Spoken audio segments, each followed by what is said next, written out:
गणानां त्वा गणपतिगुं हवामहे कविं कवीनामुपमश्रवस्तमं ज्येष्ठराजं ब्रह्मणां ब्रह्मणस्पत आनशृण्वन्नोतिभिः सीदसादनं श्रीमहागणाधिपतये नमः। सदाशिवसमारम्भां शङ्कराचार्यमध्यमाम् अस्मदाचार्यपर्यन्तां वन्दे गुरुपरम्परां। श्रुतिस्मृतिपुराणानाम् आलयं करुणालयं नमामि भगवत्पादशङ्करं लोकशङ्करं। नारायणं नमस्कृत्य नरं चैव नरोत्तमं देवीं सरस्वतीं व्यासं ततो जयमुदीरयेत्। 24వ శ్లోకం చదువుతున్నాము. శ్లోకం చదువుతాం. బ్రహ్మార్పణం బ్రహ్మహవిః బ్రహ్మాగ్నౌ బ్రహ్మణాహుతం బ్రహ్మైవ తేన గంతవ్యం బ్రహ్మకర్మ సమాధినా. సో బ్రహ్మార్పణం అంటే జ్ఞానయజ్ఞం గురించి చెప్తున్నారు. అంటే ఒక జ్ఞాని యొక్క దృష్టికోణం ఎలా ఉంటుందో చెప్తున్నారు. బ్రహ్మార్పణం బ్రహ్మహవిః బ్రహ్మాగ్నౌ బ్రహ్మణాహుతం బ్రహ్మ ఏవ తేన గంతవ్యం బ్రహ్మకర్మ సమాధిన. అంటే కర్మణి అకర్మ యః పశ్యేత్ అంటూ మొదలుపెట్టి అటువంటి జ్ఞానము బుద్ధి నిశ్చయము కలిగినటువంటి ఒక మనిషి యొక్క ప్రవృత్తి ఎలా ఉంటుందన్నది చెప్తున్నారు.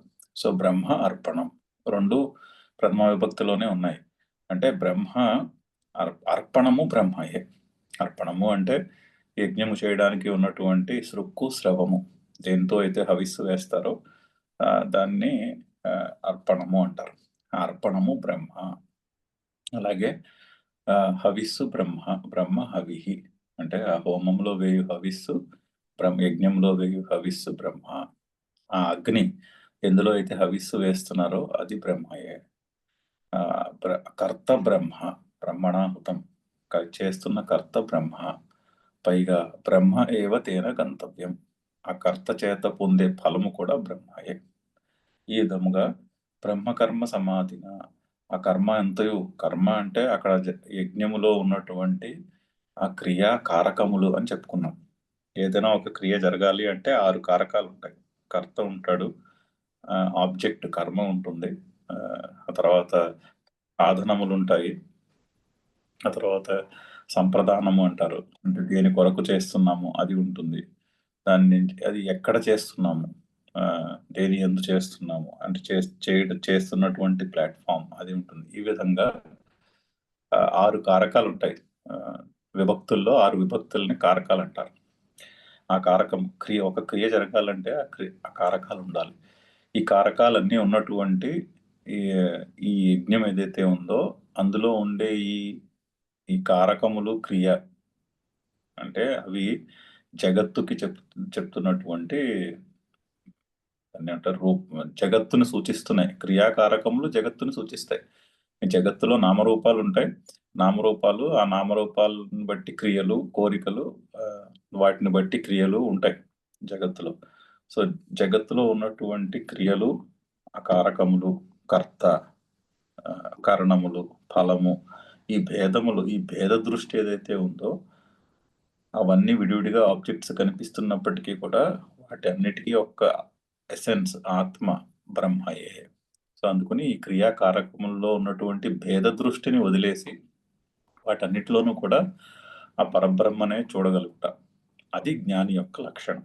అది సమ్యక్ దర్శనము అంటాం, ఆర్ సమదర్శనము అని కూడా అంటాడు శ్రీకృష్ణుడు దాన్నే.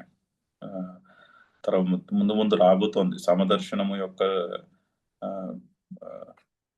విద్యా వినయ సంపన్నే బ్రాహ్మణే గవిహస్తిని, కుక్క మాంసము తిను అని అందు వీళ్ళందరినీ సమముగా చూచుట, అది సమదర్శనము అని చెప్తున్నాడు. అది పండితుని లక్షణం, జ్ఞాని యొక్క లక్షణం అని చెప్పబోతున్నాడు. అయితే సమదర్శనము అన్న సమ్యక్ దర్శనము అన్న ఒకటి. శంకరులు దాన్నే సమ్యక్ దర్శనము అంటారు. ఏమిటా సమ్యక్ దర్శనము? భేదములలో ఉన్నటువంటి భేదములను గుర్తించుట పక్కన పెట్టి భేదములన్నిటిలోనూ కూడా ఉన్నది ఆ పరబ్రహ్మయే అని గుర్తించుట.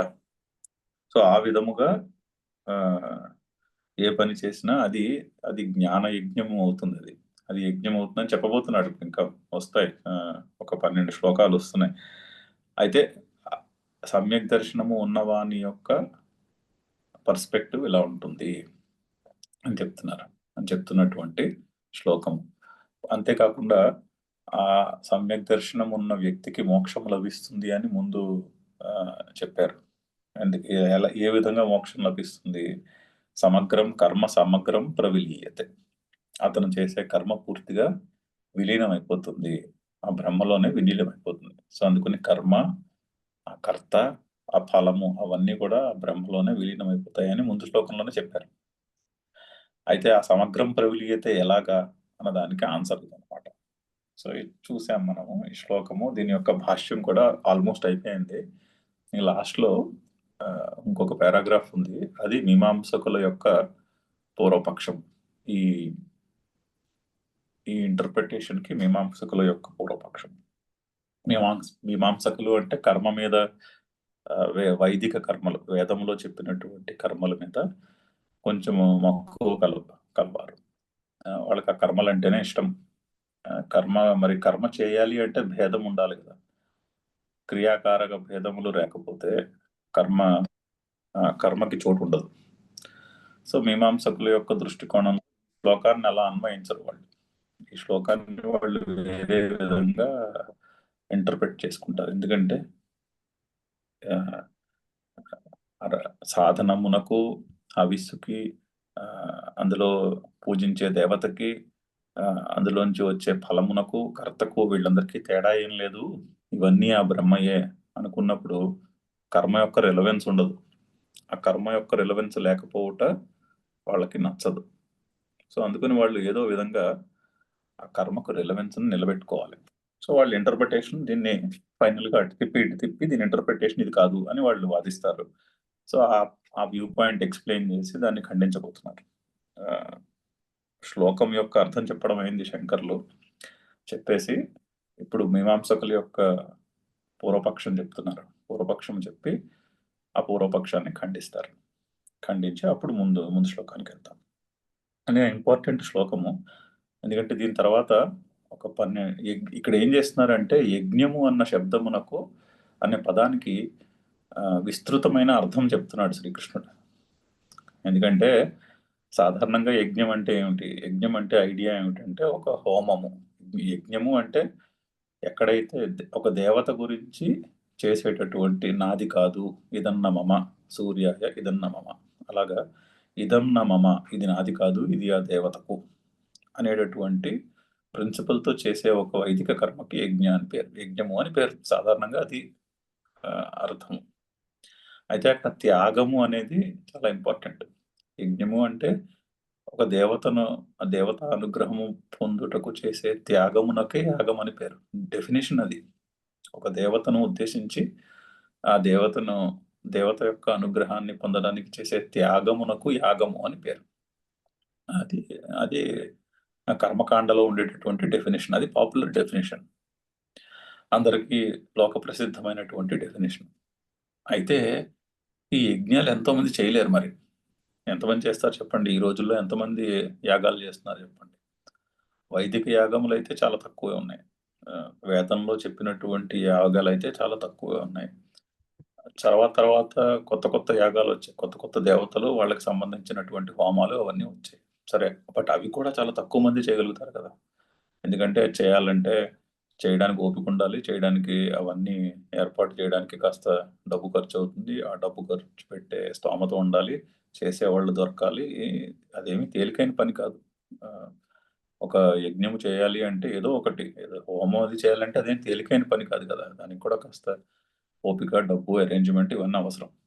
సో అందుకని అందరూ చేయలేరు. మరి ఆ రోజుల్లోనే శ్రీకృష్ణుడు ఆ విషయాన్ని గుర్తించినట్టున్నాడు. అందరూ చేయలేరు ఇది యజ్ఞము.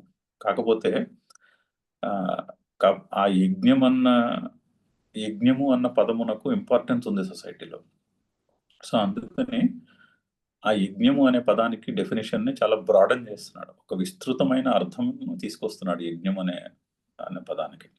తీసుకొచ్చి ద్రవ్య యజ్ఞము ఒక యజ్ఞం, అంటే ఈ సంభారములన్నీ చేర్చుకుని వాటితో అగ్నిని వేల్చి అందులో హవిస్సు వేసి మంత్రముతో హవిస్సు నర్పించుట అనేది ఒక టైప్ ఆఫ్ యజ్ఞము అని, ద్రవ్య యజ్ఞము అని చెప్పబోతున్నాడు. చెప్పి అది కాక ఇంకొక 12 రకాల యజ్ఞాలు చెప్తున్నాడు ఇక్కడ నెక్స్ట్ శ్లోకాల్లో. చెప్పి ఇవన్నీ యజ్ఞములే అని చెప్పి వీటన్నిటిలోకి శ్రేష్టమైనది జ్ఞాన యజ్ఞము. ఇప్పుడు బ్రహ్మార్పణం, బ్రహ్మహవిహి ఆ పర్స్పెక్టివ్‌తో ఉంటే అది జ్ఞాన యజ్ఞం అవుతుంది. అన్ని రకాల యజ్ఞాల్లోకి జ్ఞాన యజ్ఞము గొప్ప అని చెప్పి, జ్ఞాన యజ్ఞము వైపు కాస్త ఇంట్రెస్ట్‌ని కలిగించడానికి అని చెప్పి, ఈ విధంగా ఇక్కడ ఇటువంటి డిస్కషన్ ఈ ప్రకరణంలో యజ్ఞం గురించి చెప్తున్నారు. చెప్పి సమ్యక్ దర్శనం ఉన్న మనిషి చేసే ప్రతి కర్మ కూడా జ్ఞాన యజ్ఞం అవుతుంది అని, దాని మీద మనకి కొంత మక్కువ కలిగించడానికి కాస్త అది చూస్తే తెలుసుకొని ఇన్స్పైర్ అవుతామని ఇక్కడ ఈ సెక్షన్ చెప్పబోతున్నారు. సో ఇటువంటి సెక్షన్‌లో మరి ఇక్కడ మనకి గత 15 శ్లోకాలుగా నడుస్తున్నటువంటి టాపిక్ ఏంటి? 6 శ్లోకాలు అనుకుందాం. కర్మల యందు అకర్మను చూచుట. అంటే నేను కర్తను కాను అని తెలుసుకునేటటువంటి సమ్యక్ దర్శనం గురించి టాపిక్ నడుస్తుంది. అటువంటి టాపిక్‌లో సడెన్‌గా యజ్ఞం గురించి డిస్కషన్ వచ్చింది.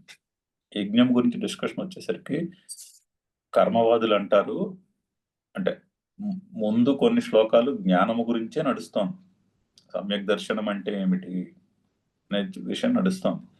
అక్కడ యజ్ఞం యొక్క టాపిక్ వచ్చింది. అది కర్మ ఉపాసన యొక్క టాపిక్ వచ్చింది. వచ్చిన వెంటనే ఈ కర్మవాదులు అంటారు, ఇదిగో ఈ శ్లోకం మాత్రము కర్మ గురించి చెప్తున్న శ్లోకము అంటారు. అలా ఎలా కుదురుతుంది? ప్రకరణం ఏమో జ్ఞానం గురించి చెప్పేటటువంటి సెక్షన్. ఆ సెక్షన్‌లో సడెన్‌గా ఒక శ్లోకము కర్మ గురించి ఉండదు. అక్కడ కర్మ గురించి చెప్తున్నట్టు అనిపించినా అందులోని దాన్ని సరిగ్గా అర్థం చేసుకోవాలి. ఇది ఇక్కడ ఈ పారాగ్రాఫ్‌లో రాబోతున్నటువంటి డిస్కషన్ ఇది. మీమాంసకులు ఇది కర్మకు రిలేటెడ్ శ్లోకమే. బ్రహ్మార్పణం, బ్రహ్మహవిః అంటే అక్కడ కర్మ యొక్క ఇంపార్టెన్స్‌నే చెప్తున్నాడు అని వాళ్ళు చెప్పబోతున్నారు. వాళ్ళు చెప్తుంటే శంకర్లు దాన్ని అలా కాదు, మీరు చెప్పిన అర్థం బానే ఉండొచ్చేమో కానీ ఈ కాంటెక్స్ట్‌లో కుదరదు. ఎందుకంటే ఈ చాప్టర్‌లో కుదరదు. ఈ చాప్టర్‌లో టాపిక్ వేరే ఉన్నది. ఆ టాపిక్ మధ్యలో సడెన్‌గా ఒక శ్లోకము కర్మ గురించి చెప్పుట అనేది కుదరదు. బయట విడిగా మీరు కర్మకాండలో వేరే చోట ఎక్కడైనా ఈ శ్లోకం వచ్చుంటే అక్కడ చెప్పుకుంటే అర్థం సరిపోతుంది. ఇక్కడ అర్థం కుదరదు అని శంకర్లు చెప్పబోతున్నారు. ఆయన చెప్పాల్సిందంతా చెప్పేదాకా ఈ పారాగ్రాఫ్ అవ్వదు. కొంచెం మనం ఓపికగానే చదవాలి. చదువుదాము. అత్ర కేచిదాహుః. సో అక్కడ కొంతమంది ఇలా అంటున్నారు. ఇక్కడ కొంతమంది ఎవరు అంటే ఇది కర్మవాదులు. కర్మ మీద విపరీతమైనటువంటి మక్కువ ఉన్నవాళ్ళు చెప్తున్నటువంటి మాటలు. యత్ బ్రహ్మ తదర్పణాదీని బ్రహ్మైవ కిల అర్పణాదినా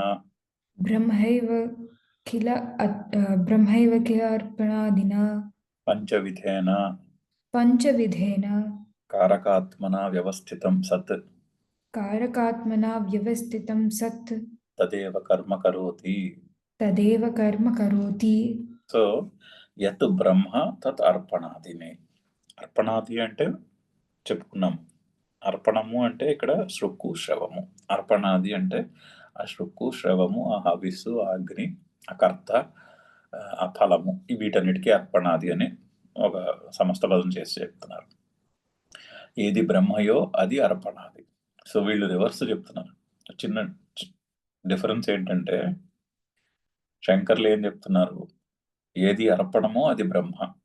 అంటే ఏదైతే హవిస్సును వేసే ఆ వుడెన్ స్పూన్ ఉందో అది బ్రహ్మ, హవిస్సు బ్రహ్మ అని చెప్తున్నారు. అంటే ఏంటి, ఇండివిజువల్ యొక్క ఐడెంటిఫికేషన్ పక్కన పెట్టి ప్రతి ఆబ్జెక్ట్లోనూ కూడా ఆ పరమాత్మయే ఉన్నది అని గుర్తించమని చెప్తున్నారు. సర్వం ఖిల బ్రహ్మ, ఇక్కడ అంతయు బ్రహ్మయే సర్వం అని చెప్తున్నారు. అది అలా గుర్తించకుండా వీళ్ళేం చెప్తున్నారంటే బ్రహ్మయే అక్కడ అర్పణమై ఉన్నాడు అని చెప్తున్నారు. రెండిటికి చిన్న తేడా ఉంది. తేడా ఏంటంటే మీమాంసకులు ఏమంటున్నారంటే ఈ ఆబ్జెక్ట్స్ అన్ని డిఫరెంట్ ఆబ్జెక్ట్సే. ఆ తేడాలని వదలట్లేదు వాళ్ళు. ఇది సృక్కు, అది హవిస్సు, అది అగ్ని, అది ఫలము, ఇది కర్త. భేద దృష్టిని వదలట్లేదు. కాకపోతే ఏం చెప్తారంటే ప్రతి ఐటమ్ కూడా బ్రహ్మయే ఆ ఐటమ్ అయి ఉన్నది అని చెప్తున్నారు. అంటే అంటే అంటే ఏమైందంటే ఇప్పుడు యజ్ఞశాల ఉందనుకోండి. యజ్ఞశాలలో సృక్కు, స్రవము బ్రహ్మయే. ఆ పక్కన యజ్ఞమును వేసిన టెంట్ ఉంది. ఆ యజ్ఞశాలకు వేసిన టెంట్ ఉంది. అది బ్రహ్మ అవ్వదు. ఓన్లీ సృక్కు, స్రవమే బ్రహ్మ అవుతుంది. ఆ ఓన్లీ హవిస్సులో పడే సమిధులే బ్రహ్మ అవుతాయి. మిగిలిన కట్టెలన్నీ బ్రహ్మ అవ్వవు. ఆ చుట్టుపక్కల ఇంకా కట్టెలు పడి ఉంటాయి. అవన్నీ బ్రహ్మ అవ్వవు. సో, వీళ్ళు ఆ క్రియ, కారక భేద దృష్టి వదలట్లేదు. కాపోతే ఆ భేద దృష్టిలో ఉన్న విడివిడి ఆబ్జెక్ట్స్ అన్నీ కూడా ఇంకొంచెం పవిత్రమైన ఆబ్జెక్ట్స్ అని చెప్తున్నారు. అది వీళ్ళ పర్స్పెక్టివ్. రెండిటికి తేడా అది. సో, యత్ బ్రహ్మ తదర్పణాదిని. ఏది అయితే బ్రహ్మయో అది అర్పణాది ఆ సంభారములు. బ్రహ్మైవ కిల అర్పణాదిన పంచవిధేన. ఆ బ్రహ్మయే ఈ 5 విధములైన కారకములు. పంచవిధేన కారకాత్మన వ్యవస్థితం. సత్ తదేవ కర్మ కరోతి. అదే బ్రహ్మ ఈ 5 రకములైన కారకములుగా ఉండి కర్త కూడా అయ్యి అక్కడ యజ్ఞము చేస్తున్నాడు. అంటే ఆ క్రియకి వాళ్ళు ఇంపార్టెన్స్ వదలలేదు. సో, అది కర్మ, అది రిచువల్, అది ఇంపార్టెంట్ రిచువల్. అందులో చేసే వస్తువులన్నీ కూడా పవిత్రమైన వస్తువులు. చేసే కర్త పవిత్రము, పొందే ఫలము పవిత్రము అని చెప్తున్నారు. అని చెప్పి ఆ రిచువల్ యొక్క ఇంపార్టెన్స్‌ని పెంచుకునే విధంగా అర్థం చెప్తున్నారు వీళ్ళు. వాళ్ళు చెప్పే ఇంటర్ప్రిటేషన్‌కి, శంకర్లు చెప్పిన ఇంటర్ప్రిటేషన్‌కి తేడా అది. శంకర్లు ఏమంటున్నారు?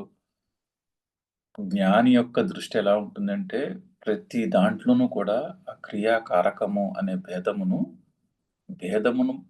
మీద ఇంపార్టెన్స్, ఫోకస్ తగ్గించి, అన్నింటిలోనూ ఉన్నది ఆ పరమాత్మయే. ఒక సమదృష్టితో జ్ఞాని జీవిస్తాడని శంకర్లు ఇంటర్ప్రెట్ చేస్తున్నారు. కర్మవాదులు ఏమంటున్నారు? ఈ యజ్ఞములో ఉన్న సంభారములు, కర్త, ఫలము ఏమున్నాయి అవన్నీ పవిత్రమైనవి. ఎందుకంటే అవన్నీ ఆ పరమాత్మ యొక్క రూపములు అని వాళ్ళు చెప్తున్నారు. రెండిట్లోనే డిఫరెన్స్ ఉంది. జాగ్రత్తగా ఆలోచిస్తే. అది ఇక్కడొచ్చిన చూడండి ఎంత ఫైన్‌గా ఉందో డిబేట్. ఓహ్! ఆ డిబేట్‌లో ఉన్నటువంటి తేడా అది. తత్ర న तत्र అర్పణా న అర్పణాది బుద్ధిః నివర్త్యతే. न अर्पणादिबुद्धिः निवर्तते. సో, వాళ్ళేమంటున్నారంటే అక్కడ అర్పణాది బుద్ధి అంటే ఆ అర్పణము వేరు, హవిస్సు వేరు, అగ్ని వేరు అనే భేద బుద్ధి నివర్త్యతే. అది పోదు. అది పోవటం లేదు. వాళ్ళ భేద బుద్ధిని వదలట్లేదు. భేదంనే పట్టుకున్నారు. కాపోతే ఎవ్రి పాయింట్ మోర్ ప్రెషియస్ అంటున్నారు. ఆర్ ప్రతీది కూడా పవిత్రమైనటువంటిది అంటున్నారు. అంటే ఏంటంటే, ఈ విధంగా అనుకుని యజ్ఞం చేస్తే పుణ్యం ఎక్కువొస్తుంది. అది పాయింట్. సో, సమ్యక్ దర్శనం ఉన్న వ్యక్తి యజ్ఞము చేస్తే పుణ్యం ఎక్కువొస్తుందని కర్మవాదుల యొక్క వాదం అన్నమాట ఫైనల్లీ.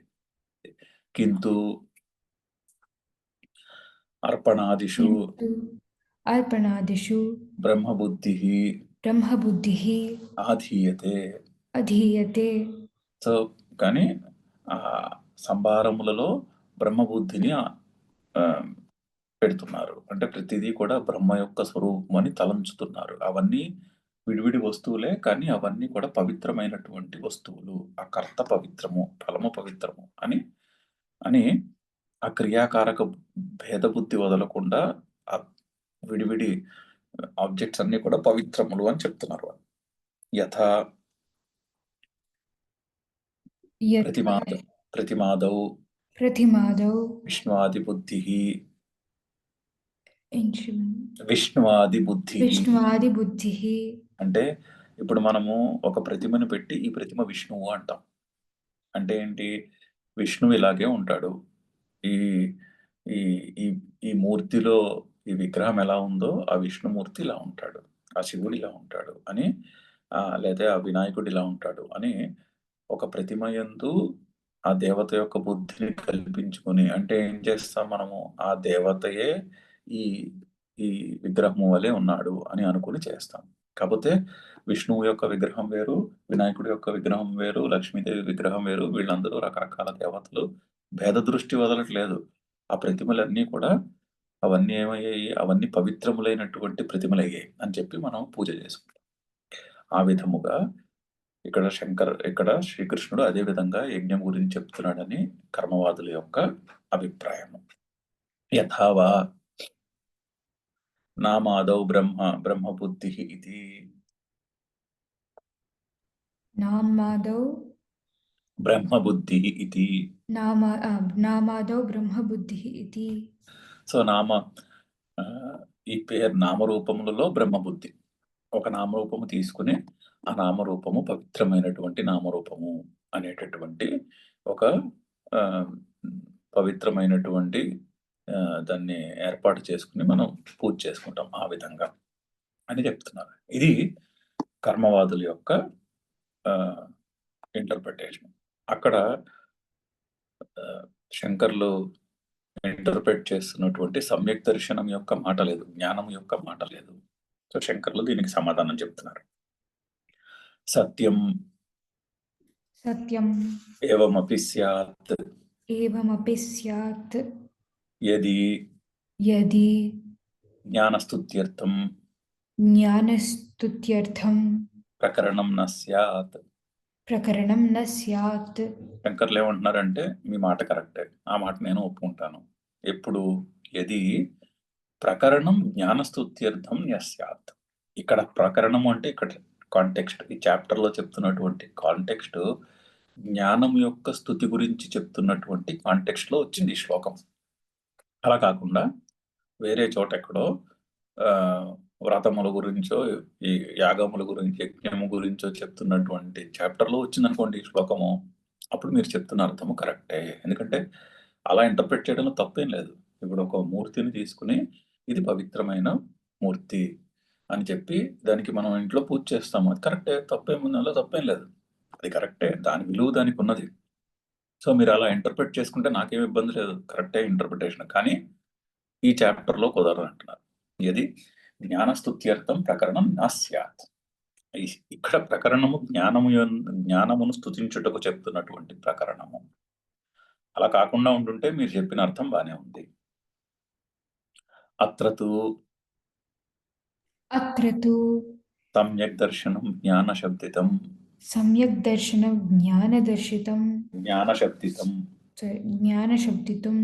ఇక్కడ సమ్యక్ జ్ఞానశబ్దము చేత సమ్యక్ దర్శనాన్ని చెప్తున్నారు. ఆ సమ్యక్ దర్శనమునకే జ్ఞానం అని చెప్తున్నారు. అది చెప్పాడు కదా, కర్మణీయః అకర్మ పశ్యేత్ అని చెప్పకముందు శ్రీకృష్ణుడు స్టార్టింగ్ లోనే చెప్పాడు, కర్మ గురించి తెలుసుకోవాలి, వికర్మ గురించి తెలుసుకోవాలి, అకర్మ గురించి తెలుసుకోవాలి. ఆ జ్ఞానములో కర్మలు దహించి వేయాలి అని చెప్పాడు.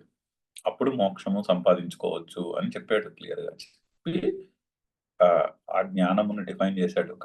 కర్మని అకర్మ యహ పశ్యేత్, అది జ్ఞానం అని చెప్పాడు. చెప్పి ఒక బ్రహ్మచర్యావస్థ నుండి సన్యాసము తీసుకున్నటువంటి వ్యక్తి యొక్క పర్స్పెక్టివ్ ఎలా ఉంటుంది, గృహస్థాశ్రమంలో ఉండి హాఫ్ వే త్రూ లైఫ్ జర్నీలో ఎక్కడో ఈ సమ్యక్ దర్శనం కలిగిన వాడి యొక్క పరిస్థితి ఎలా ఉంటుంది అని రెండు డిస్క్రైబ్ చేసి ఫైనల్ గా దాన్ని కంక్లూడ్ చేయబోతూ బ్రహ్మార్పణం బ్రహ్మవిహి అని జ్ఞానాన్ని స్తుతిస్తున్నాడు.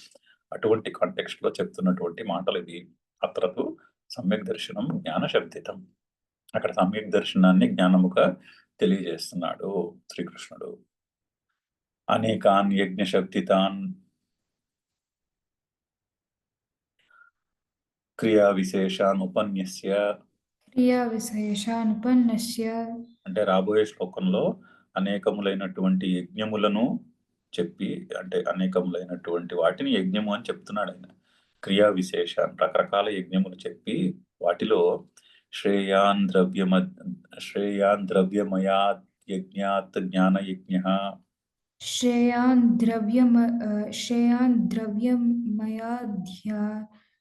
యజ్ఞాత్ ధ్యానయజ్ఞాత్ శ్రేయాన్ ద్రవ్యమయాత్ యజ్ఞాత్ జ్ఞానయజ్ఞః. సో ద్రవ్యమయమైనటువంటి యజ్ఞము కంటే జ్ఞానయజ్ఞము గొప్పది అని చెప్పబోతున్నాడు శ్రీకృష్ణుడు. రాబోతోంది 33వ శ్లోకంలో, కంక్లూజన్ లో అది వస్తుంది. వచ్చి ఫైనల్ చాప్టర్ యొక్క ఉపసంహారంలో కూడా అదే మాట చెప్పబోతున్నాడు. జ్ఞానయజ్ఞమే బెస్ట్, దాని వల్లనే మోక్షము లభిస్తుంది అని జ్ఞానం లబ్ధ్వా పరాం శాంతిం, పరమమైనటువంటి శాంతి లభిస్తుంది, మోక్షము లభిస్తుంది అని 42వ శ్లోకంలో కంక్లూడ్ చేయబోతున్నాం. అయితే ఉపక్రమము అంటే ఈ సెక్షన్ యొక్క స్టార్టింగ్ లో కర్మణి అకర్మయ పశ్యేత్, అక్కడ అంతకు ముందు జ్ఞానము మోక్షమునకు సాధనము అని చెప్పారు. చెప్పి ఆ జ్ఞానాన్ని డిఫైన్ చేశారు. దాన్ని రకరకాల యజ్ఞాలతో కంపేర్ చేసి ఈ సమ్యక్ దర్శనమే శ్రేష్టమైనటువంటి యజ్ఞము అని చెప్పబోతున్నాడు. చెప్పి లాస్ట్ లో కంక్లూజన్ లో జ్ఞానము వలనే మోక్షము లభిస్తుంది అని ఉపసంహారం చేస్తాడు. ఉపక్రమము ఒక 6-7 శ్లోకాల ముందు మొదలైంది. ఉపసంహారము 42వ శ్లోకంలో రాబోతోంది. ఈ మధ్యన సెక్షన్ అంతా కూడా సమ్యక్ దర్శనము గురించి చెప్తున్నారు. చెప్పి శ్రేయాన్ ద్రవ్యమయాత్ యజ్ఞాత్ జ్ఞాన యజ్ఞ అని చెప్పబోతున్నాడు. ఇది జ్ఞానం స్తౌతి, ఇది జ్ఞానం స్తౌతి అని జ్ఞానమును స్తుతిస్తున్నాడు. ఇక్కడ కాంటెక్స్ట్ అది. ఈ కాంటెక్స్ట్ కాకుండా విడిగా ఈ శ్లోకాన్ని ఎక్కడైనా చెప్పుకుంటే అప్పుడు మీరు చెప్తున్న అర్థం బానే ఉంది దానికి. అది ఆయన భావం. అత్రచ అత్ర చ సమర్థం ఇదం వచనం సమర్థం ఇదం వచనం బ్రహ్మార్పణం ఇత్యాది బ్రహ్మార్పణం ఇత్యాది జ్ఞానస్య యజ్ఞత్వ సంపాదనే ఇత్యుక్తం జ్ఞానస్య యజ్ఞత్వ సంపాదనే ఇత్యుక్తం. ఇత్యుక్తం. సో అయితే ఇక్కడ జ్ఞానమునకు యజ్ఞత్వ సంపాదనం. యజ్ఞత్వ సంపాదనము అంటే యజ్ఞము అనే స్టేటస్ ఇస్తున్నారు జ్ఞానానికి ఇక్కడ. ఎందుకంటే సొసైటీలో యజ్ఞం అనే పదమునకు ఒక పవిత్రమైనటువంటి అర్థము, అభిప్రాయము ఉంటుంది జనులకు. అందుకని జ్ఞానమునకు యజ్ఞం యొక్క స్టేటస్ కల్పిస్తున్నాడు. జ్ఞానస్య యజ్ఞత్వ సంపాదనం. యజ్ఞత్వ సంపాదనము అంటే యజ్ఞము వలె అనుకో అంటున్నారు అనమాట. ఇట్ ఈస్ లైక్ యజ్ఞ అంటున్నాడు. అది యజ్ఞం కాదు. యజ్ఞం అంటే క్రియ, ఒక యాక్ట్. జ్ఞానం అంటే యాక్ట్ కాదు. జ్ఞానం అంటే తెలుసుకోవడం. కానీ తెలుసుకోవడానికి యజ్ఞము యొక్క స్టేటస్ ఇస్తున్నాడు శ్రీకృష్ణుడు. బ్రహ్మార్పణం అని చెప్పి సమానాధికరణ్యము అని చెప్పుకున్నాం. అది 2 ప్రథమ విభక్తిలో పెట్టి 2 సంధి చేసి కలిపి చెప్పి పక్క పక్కనే రాసి రెండిటికి ఈక్వలెన్స్ అంటే రెండిట్లోనూ డిఫరెన్స్ లేదు అని డిఫరెన్స్ ని నెగేట్ చేస్తున్నారు. డిఫరెన్స్ ని నెగేట్ చేసి జ్ఞానస్య యజ్ఞత్వ సంపాదనే ఇత్యుక్తం. ఏతు అర్పణాదిషు అర్పణాదిషు ప్రతిమాయాం విష్ణుదృష్టివత్ ప్రతిమాయాం విష్ణుదృష్టివత్ విష్ణుదృష్టివత్ బ్రహ్మదృష్టి క్షిప్యతే బ్రహ్మదృష్టిక్షిప్యతే నామాదిషు ఇవ చ. నామాదిషు ఇవ చ. ఆన్ ది అదర్ హ్యాండ్, మీ కర్మవాదులు ఏమంటున్నారు? తు అంటే ఆన్ ది అదర్ హ్యాండ్. ఎవరైతే అర్పణాదిషు ప్రతిమాయాం విష్ణు దృష్టివత్ బ్రహ్మదృష్టి క్షిప్యతే నామాదిషు ఇవ చ అంటే నామరూపములందు ఈ అర్పణము, ఈ శృక్కు, శవము, అగ్ని, హవిసు, కర్త, ఫలము వీటి యందు ప్రతిమలో విష్ణువుని చూచినట్టు వీటన్నిటిలోనూ కూడా బ్రహ్మను చూడండి అని చెప్పిన వాళ్ళు అక్కడ సమ్యక్ దర్శనాన్ని చూపట్లేదు వాళ్ళు అని చెప్తున్నారు. ఇది బ్రువతే నతేషాం ఇది బ్రూతే న తేషాం బ్రహ్మ విద్య ఉక్త ఇహ బ్రహ్మవేద ఉక్త ఇవ బ్రహ్మ విద్య ఉక్త ఇహ బ్రహ్మవిద్యా ఉక్త ఇవ వివక్షితా స్యాత్. వివక్షితా స్యాత్. అయితే మీరు చెప్పిన విషయంలో బ్రహ్మ విద్య యొక్క టాపిక్ రావట్లేదు. మీరు చెప్పే ఇంటర్ప్రిటేషన్ లో మీరేమంటున్నారు? ప్రతి ఆబ్జెక్టు కూడా విడివిడి ఆబ్జెక్ట్సే, కానీ ప్రతి ఆబ్జెక్టు పవిత్రమైన ఆబ్జెక్ట్ అంటున్నారు. అది బ్రహ్మ విద్యను తెలుపటలేదు. బ్రహ్మ విద్య అంటే డిఫరెన్సెస్ ని చూడడం మానేసి ప్రతి ఆబ్జెక్ట్ లోనూ, ప్రతి గడ్డి పూస నుంచి ఆ బ్రహ్మ వరకు ప్రతి లివింగ్ నాన్ లివింగ్ ఆబ్జెక్ట్ లోనూ కూడా ఆ పరబ్రహ్మనే చూచుట, అది బ్రహ్మ విద్య. బ్రహ్మ విద్య అంటే అది ప్రతి దాంట్లోనూ కూడా పరబ్రహ్మనే చూడగలుగుట. నా హృదయంలో ఏ ప్రకాశం ఉన్నదో ఆ ప్రకాశమే ప్రతి వస్తువులోనూ, జీవిలోనూ ఉన్నది. అది ఏ మనకి అలా మాడిఫై అయ్యి కనిపిస్తుంది అంతేనే కానీ అది ఇన్ రియాలిటీ డిఫరెంట్ కాదు అని తెలుసుకొనుట బ్రహ్మ విద్య. కానీ మీరు ప్రతి ఆబ్జెక్ట్ చూపెట్టి ఈ ఆబ్జెక్ట్ పవిత్రము, ఈ ఆబ్జెక్ట్ పవిత్రము, ఈ ఆబ్జెక్ట్ లో ఆ బ్రహ్మ విద్య యొక్క టాపిక్ రావట్లేదు. అది ఆ ఇన్స్ట్రక్షన్ బయటికి రావట్లేదు కదా అంటున్నారు. అది అందుకని ఆ ఇంటర్ప్రిటేషన్ కరెక్ట్ కాదని ఆయన అర్థం. అర్పణాది విషయత్వాత్ జ్ఞానస్య. अर्पणादि विषयत्वात् ज्ञानस्य సో అర్పణాది విషయములను మీరు పవిత్రములను తేలుస్తున్నారే కానీ అక్కడ మీరు బ్రహ్మ విద్యను చూపుటలేదు, తెలుపుటలేదు అని దాని యొక్క ఆ పూర్వపక్షము యొక్క దాన్ని రెఫ్యూట్ చేయడం. ఇంకొక 4 వాక్యాలు చెప్పాలి దాన్ని కంక్లూడ్ చేసేయడానికి. నచ దృష్టి సంపాదన జ్ఞానేన न च दृष्टिसम्पादनेन ज्ञानेन మోక్షఫలం ప్రాప్యతే. मोक्षफलं प्राप्यते. పైగా ఏమంటున్నాడు శ్రీకృష్ణుడు, ఇలా సమ్యక్ దర్శనంతో చూస్తే బ్రహ్మైవ తేన గంతవ్యం, మోక్షమును పొందాలి. బ్రహ్మైవ తేన గంతవ్యం అంటే మోక్షము కలగాలి. మోక్షము కలగాలి అంటే జస్ట్ ఈ సృక్కు పవిత్రము, శ్రవము పవిత్రము, హవిస్సు పవిత్రము, దేవత పవిత్రము, కర్త పవిత్రము, కర్మ పవిత్రము, ఫలము పవిత్రము అనుకుంటుంటే మోక్షం రావట్లేదు.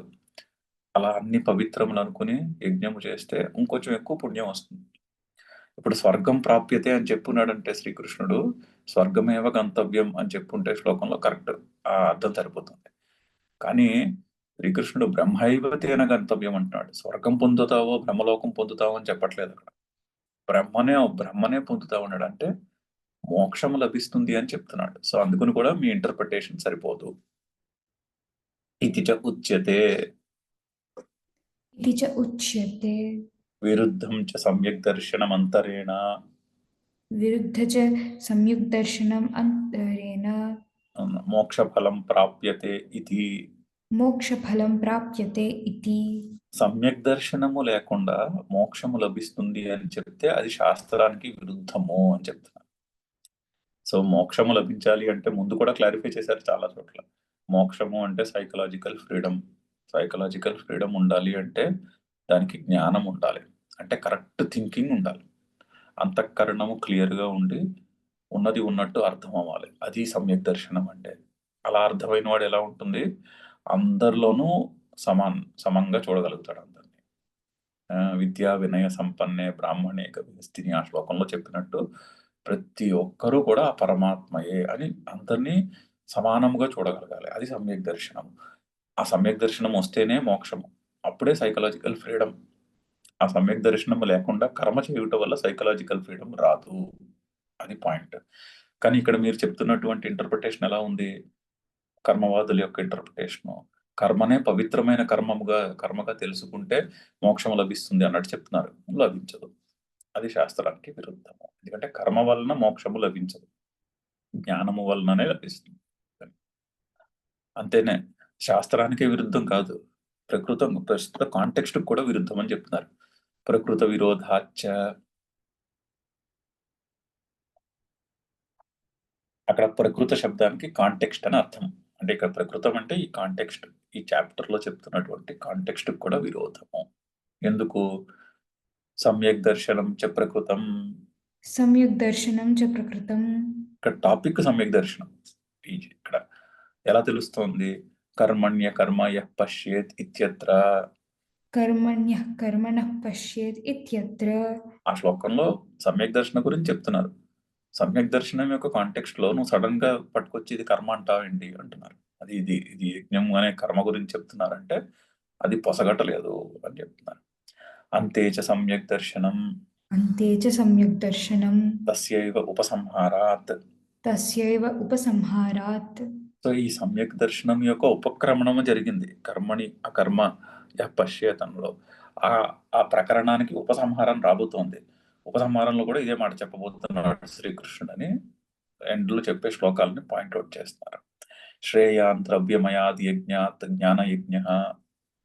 श्रेयात् द्रव्यमयात् యజ్ఞాత్ ज्ञानयज्ञः జ్ఞానం లబ్ధ్వా పరాం శాంతిం. ज्ञानं लब्ध्वा परां शान्तिं. సో జ్ఞానము లభిస్తేనే పరమైనటువంటి శాంతి, జ్ఞానము వలననే మోక్షము లభిస్తుంది అని అర్థము. పరాం శాంతి అంటే మోక్షము, సైకలాజికల్ ఫ్రీడమ్. అదే అల్టిమేట్ పీస్ అంటే సైకలాజికల్ ఫ్రీడమే, దాన్ని మించిన అల్టిమేట్ పీస్ ఉండదు. అది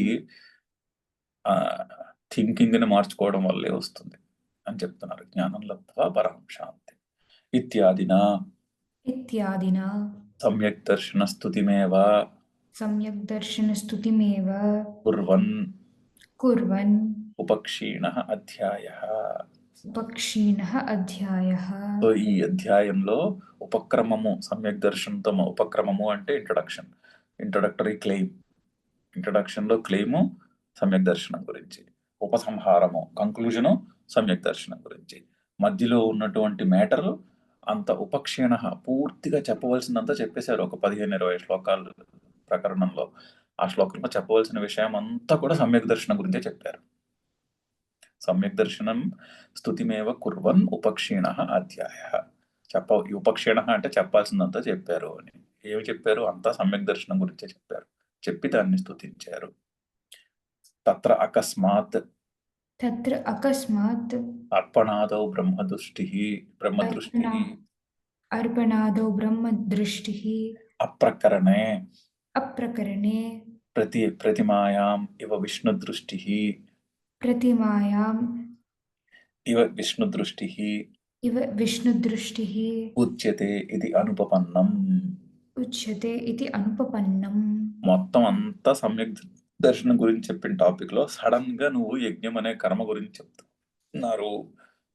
ఒక రిచువల్, ఒక విగ్రహారాధన గురించో చెప్తున్నారు అనే మాట చెప్పుట తప్పు అని చెప్తున్నారు. అది పొసగదు. తత్ర అకస్మాత్ అర్పణాదో బ్రహ్మదృష్టి అప్రకరణే. అది ఒకటి అవుట్ ఆఫ్ కాంటెక్స్ట్ చెప్తున్నావు, అదొకటి. రెండో ప్రాబ్లము, కాంటెక్స్ట్ లో చెప్పిన దానికి విరుద్ధంగా చెప్తున్నావు. రెండు కరెక్ట్, రెండు తప్పులే, కుదరవు. ఒక కాంటెక్స్ట్ నడుస్తుంటే అవుట్ ఆఫ్ కాంటెక్స్ట్ మాట చెప్పడం కరెక్ట్ కాదు. అలా చెప్పడు భగవానుడు. అది ఒకటి. రెండోది, తను చెప్తున్న కాంటెక్స్ట్కి విరుద్ధంగా కూడా చెప్పడం అని, మీరు చెప్తున్న మాట ఆ విధంగా ఉంది అని కంక్లూడ్ చేస్తున్నారు. అస్సలు ఉచితే ఇది అనుపమన్నం. అది మీరు చెప్తున్న అర్థం ఇక్కడ కుదరదు. వేరే చోట కుదరచ్చేమో కానీ ఇక్కడైతే అర్థము కుదరదు. తస్మాత్ యథా వ్యాఖ్యాతార్థః ఏవ అయం శ్లోకః. సో మేము చెప్పినటువంటి విధముగానే ఈ అర్థాన్ని తీసుకోవాలి. ఈ శ్లోకానికి అర్థము తీసుకోవాలి. ఇక్కడ సమ్యక్ దర్శనము యొక్క ప్రిన్సిపల్ చెప్పి సమ్యక్ దర్శనం యొక్క స్తుతియే జరుగుతున్నది, కానీ అది ఒక పవిత్రమైన కర్మ గురి అని కర్మ మార్గంలో చెప్పట్లేదు అని నేను చెప్పినట్టే మీరు అర్థం తీసుకోవాలని కంక్లూడ్ చేశారు ఫైనల్లీ. చదువుదాం శ్లోకం ఒకసారి. బ్రహ్మార్పణం బ్రహ్మహవిః బ్రహ్మాగ్నౌ బ్రహ్మణాహుతం బ్రహ్మైవ తేన గంతవ్యం బ్రహ్మకర్మ సమాధినా. నెక్స్ట్ శ్లోకం చదువుదాము. దేవమేవాపరే యజ్ఞం నిత్యం యజ్ఞం యోగినః పర్యుపాసతే బ్రహ్మాజ్ఞావపరే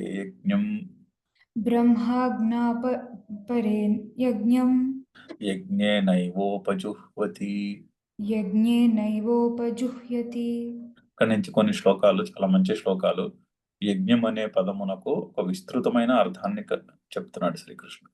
ఒక 12 రకాల యజ్ఞములు చెప్పబోతున్నాడు. అందులో ఒకటి మనము పాపులర్ గా చూసేటటువంటి హోమము. సంభారములు తీసుకుని దేవత ఆరాధనతో దేవతకు అర్పించే హోమము ఒకటి. ఈ 12 కేటగిరీల్లో 12 కేటగిరీల యజ్ఞములు చెప్పబోతున్నాడు. చాలా మంచి డెఫినిషన్, చాలా ఒక విస్తృతమైన అర్థాన్ని తీసుకొస్తున్నాడు. యజ్ఞం అనే పదమునకు తీసుకొచ్చి రకరకాల ఒక 12 రకాల యజ్ఞములను డిస్క్రైబ్ చేసి అందులో ఒకటి ద్రవ్యముతో కూడినది. వీటన్నిటిలోనూ జ్ఞాన యజ్ఞము చాలా పవిత్రమైనది. ఆ జ్ఞాన యజ్ఞము వలన మోక్షము లభిస్తుంది అని కంక్లూడ్ చేయబోతున్నాడు. సో ఇక్కడ ఒక్కొక్క యజ్ఞము చూద్దాం. చాలా మంచి సెట్ ఆఫ్ శ్లోకాలు రాబోతున్నాయి. ఇది మనము శనివారం నుంచి కంటిన్యూ చేద్దాం. ఓం పూర్ణమద పూర్ణమిదం పూర్ణాత్ పూర్ణముదచ్యతే పూర్ణస్య పూర్ణమాదాయ పూర్ణమేవావశిష్యతే. ఓం శాంతి శాంతి శాంతి. హరి ఓం.